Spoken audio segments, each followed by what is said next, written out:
Afternoon everyone, we're going to do a quick tutorial on doing wheel bearings, repacking wheel bearings on your travel trailer.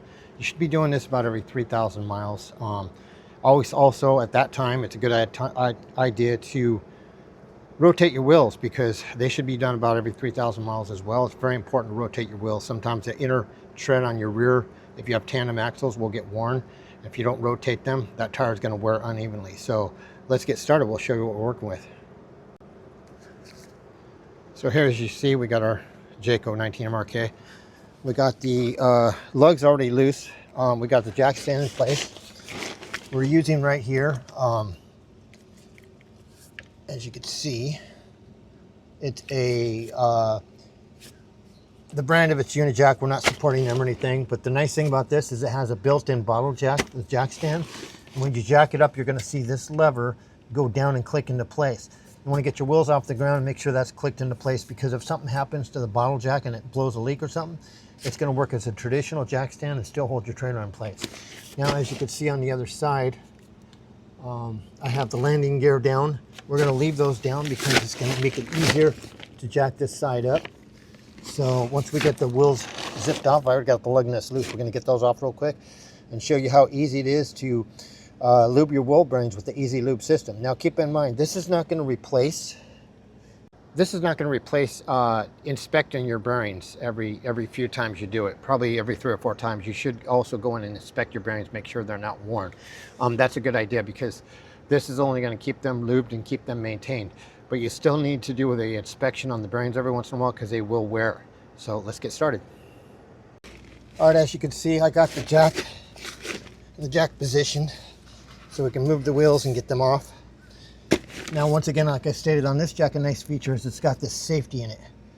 So when this goes up and then moves back down into place, you know your jack's in position. So if that blows out, this is going to work as a traditional jack stand and hold everything in place. So you don't have to worry about your trailer coming down on the jack. When, as you can see in the front there, you got those jacks off the ground. In the rear, that's on the ground, but we're keeping the trailer stable. So we'll get the tires off and show you what we got.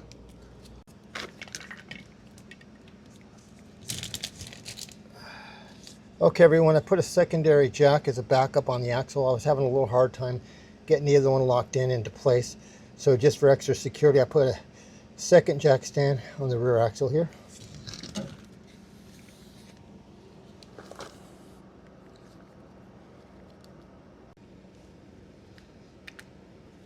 Okay, we got the rear axles. We got the wheels off on both sides. We're just going to pop the easy caps.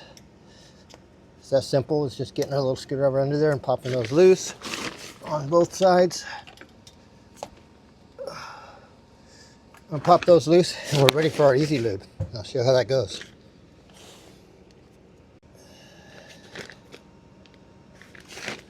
Okay, we got the Easy Lube ready. We got the quick release attachment attached. You're just going to squeeze it and slip it right on that zerk fitting. Slip it on there. You're going to get a few pumps. I'll give it about 4. Now you need to make sure you're spinning this wheel so you're distributing the grease evenly. So you can spin it a couple of times, work the grease in. So we started over here, so we're going to move it back to here, give it a few more pumps. And then we're going to spin it again. Now we're going to start over here, give it a few more pumps. And then we'll go one more time. We're going to go back to where we started about. And that should be pretty good. You don't want to overdo these and blow out your seals. And once again, like I said, you need to keep inspecting these every so often. So this part's done. We're going to move on to the other side, do that wheel. And this is the wheel off the other side. So that's going to go back to the rear. And this is the wheel from the front. It's going to go on the front, or from the rear. This is going to go to the front. And we'll be back.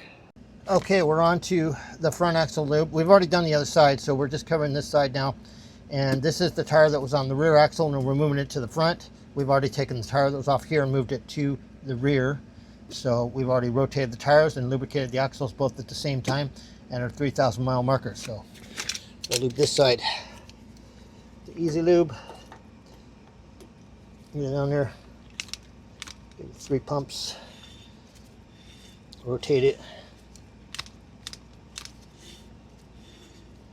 3 pumps. Rotate it.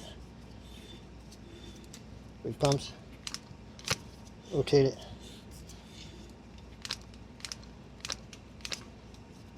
Give it 1 more spin. And that should do it.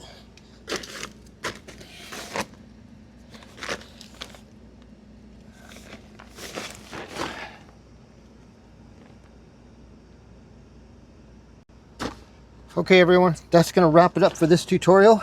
We're going to get the wheels back on and everything put back in down off the jacks. If you want to do that, like I said, about every 3,000 miles, do your rotate and lube at the same time. It's going to save you a lot of time down the road. Also make sure every few times, handful of times after you lubricate somewhere on the road, you're checking those wheel bearings every so often. Maybe it's a good idea if you're checking your brakes at the same time when you're doing the brakes. If you need to do brakes, check those wheel bearings because they do wear as well, even though you're keeping them lubricated. This is going to wrap it up for this video. If you guys like this kind of content and you want to see more, please like and subscribe. Peace.